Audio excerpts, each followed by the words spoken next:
For some analysis on this, I'm joined by Ashok Swain. He's a professor of peace and conflict research at Uppsala University. Professor, great to have you here with us on TRT World. What is the RSF's end game? RSF is doing everything to keep the control of the area which is thinks of it needs to have traditionally Darfur region. But I think with the win in El-Fasher and now the attack on Obeid, it's going on. Its interest has emerged that it might really not be any more hesitant to target Khartoum again. So I think it's somehow this is getting more difficult, more problematic because there is a very difficult negotiation at this time because no one is accepting anyone's norms or anyone's conditions. So I think it's getting worse every day. Right, and as our correspondent was telling us that the Sudanese army is willing to negotiate at this point as long as the RSF agrees to disarm. So what would it take for the RSF to disarm?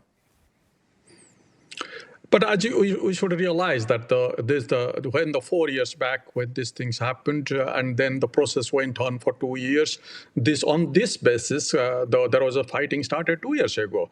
So disarming RSF really doesn't really make the RSF agree to this. And I think there are huge differences between RSF and the Sudanese army's conditions. RSF wants to have the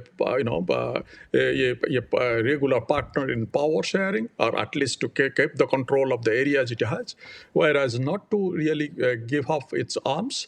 Whereas the Sudanese army do have, try to impose its own on that basis, and it doesn't have the same strength at this point to force RSF to get its condition. Rather, RSF is in the upswing, and there are also differences within the international community or the Quad, which is engaged in peacemaking operations or trying to make some peace.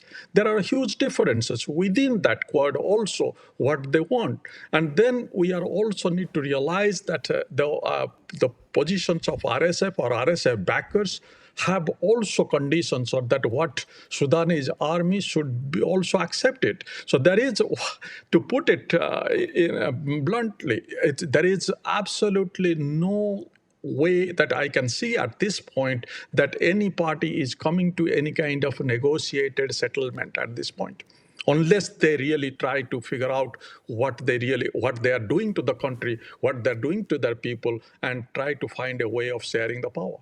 Not even if U.S. President Donald Trump gets directly involved? You see, this is something. So of course, U.S. president doesn't want the war. Trump has been mentioning and saying to everyone that he's also trying to not to create a new war or at least get engaged in another war. And he has brought in the other three countries to make a Quad.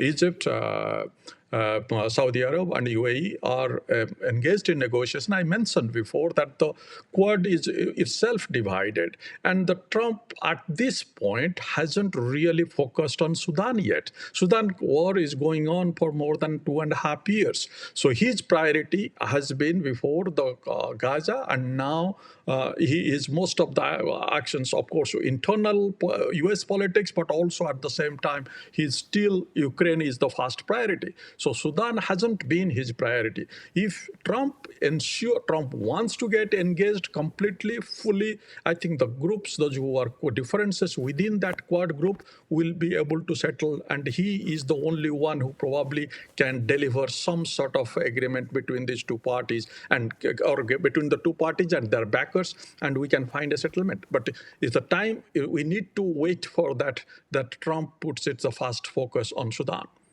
Fascinating insights. Professor Ashok Swain, thanks very much for joining me here on TRT World. Really appreciate your taking out the time.